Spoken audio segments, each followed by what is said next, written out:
Les embouteillages qui paralysent depuis plusieurs semaines la route nationale numéro 1, axe stratégique relié à Kinshasa à Matadi, préoccupe désormais au plus haut niveau de l'État.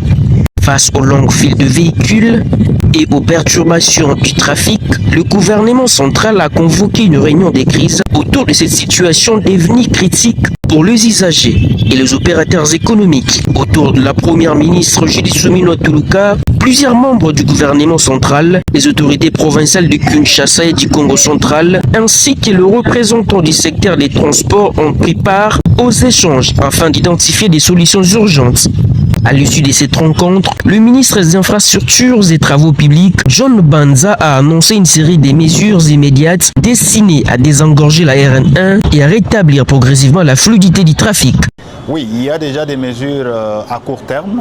Un, c'est le déploiement d'une unité spéciale de la police, de nos forces, sur les lieux, spécialement là où il y a les travaux, à Kassangoulou, et au niveau de Triangle Cité Verte. Ça, c'est une mesure concrète et qui est prise maintenant. Deuxièmement, c'est le début effectif des travaux de contournement. Et troisièmement, nous allons analyser la possibilité d'avoir des guichets avancés sur le poste des péages. Donc ce sont des mesures que nous venons de prendre immédiatement. À travers cette mobilisation, les autorités attendent limiter les pertes économiques, améliorer la mobilité des populations et sécuriser les échanges commerciaux entre Kinshasa et les Congo central.